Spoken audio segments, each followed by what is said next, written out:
Fais ceci ou fais cela. Tu devrais faire telles études, tu ne devrais surtout pas faire cela. Voici quelques exemples de conseils que nous pouvons entendre de la part de nos proches, de nos parents, de nos amis. Si dans le fond, ces conseils partent généralement d'une bonne intention, faut-il systématiquement les suivre? Bonjour à tous, je suis heureux de vous retrouver dans cette nouvelle vidéo dans laquelle nous allons parler de votre cœur et de votre intuition.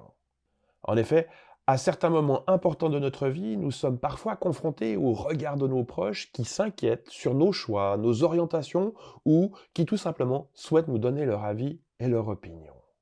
Les questions qui se posent dans pareils moments sont ont-ils raison? Est-ce que je fais fausse route? Est-ce que je vais vraiment dans le mur? Bref, le doute s'installe en nous et le doute dans tout processus de changement, dans le passage à l'action, représente un terrible frein, voire même l'abandon total de ce que nous avions envie de réaliser. Combien d'histoires avons-nous entendues à propos de personnes qui ont suivi des études qu'elles n'aimaient pas pour faire plaisir à leurs parents? Combien de projets d'entreprise ont avorté parce que des personnes disaient que c'était impossible, que cela ne marcherait jamais? Bon, dans le deuxième exemple, je l'avoue, personne ne saura vraiment si ça allait marcher, mais l'un comme l'autre ont généré des regrets pour les personnes qui ont préféré écouter les autres au lieu d'écouter ce qu'ils ressentaient au fond d'eux-mêmes. Mon propos d'aujourd'hui n'est pas de dire qu'il ne faut pas écouter ce que l'on nous dit, loin de là. Il est important, dans pareille situation, de prendre un peu de temps pour peser le pour et le contre, de comprendre les raisons qui font que les conseils que l'on nous donne sont à l'opposé de ce que nous voulons ou rêvons de faire.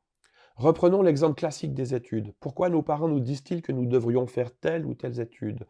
Pour nous assurer d'avoir un emploi assuré, avoir un bon revenu parce que c'est une tradition familiale? Parce que l'on part du principe qu'il est essentiel d'avoir fait des études pour réussir dans la vie, par convention sociale ou culturelle. Les raisons peuvent être multiples et sont généralement bienveillantes. Il y a aussi les cas où l'on nous dit au contraire que nous ne devrions pas faire quelque chose. Cela peut être également le cas des études. Il existe encore de nombreux parents qui ne voient pas l'intérêt des études, que personne n'en a fait dans la famille et que cela ne les a pas empêchés d'être heureux. La majorité de ces conseils sont issus de peurs, de conventions sociales et culturelles. On a toujours fait ainsi et c'est donc comme ça que l'on doit faire. Est-ce que ces peurs sont fondées? Parfois peut-être elles le sont, mais elles sont propres à chacun et il ne sert à rien de les projeter sur les autres. Ce n'est pas parce que quelqu'un pense quelque chose qu'il n'éprouve pas les mêmes besoins que vous, que ses croyances le limitent et l'empêchent de faire quelque chose, que cela s'applique également à vous. Alors, que faire lorsqu'on est confronté à pareille situation?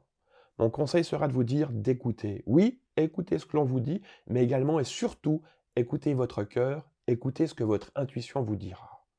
Car au final, personne ne sait mieux que vous ce que vous voulez faire, quel est le chemin que vous devez prendre dans votre vie. C'est ça le plus important.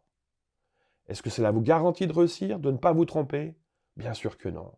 En revanche, ce que vous le ferez pour vous, avec une toute autre énergie, une toute autre motivation que si l'on vous impose un choix, un point de vue qui n'est pas le vôtre.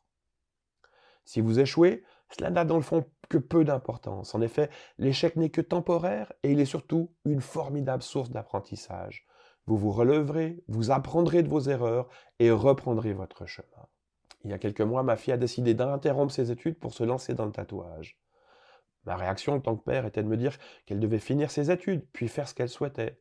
D'un autre côté, j'ai écouté ses arguments, les raisons pour lesquelles elle pensait que les études qu'elle suivait ne correspondaient pas à ce qu'elle avait imaginé et qu'elles ne lui permettraient pas de s'épanouir à travers ses valeurs et ses intérêts personnels.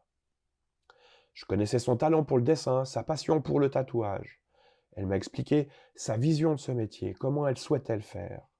Elle était en fait totalement alignée entre ses valeurs, sa passion, son talent, sa vision de la vie qu'elle souhaitait se construire. Va-t-elle réussir? Je lui le souhaite bien entendu. Mais avant tout, je la vois s'épanouir, je la vois progresser à grande vitesse dans cette nouvelle voie. Je la vois heureuse comme jamais. Tout cela n'a pas de valeur et me réconforte quant au choix qu'elle a pris au lieu d'écouter la raison.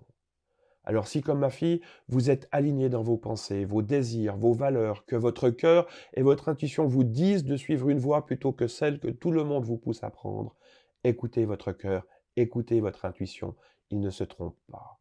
À vous ensuite de leur donner raison à travers vos actes, votre engagement pour réaliser ce qui compte réellement pour vous.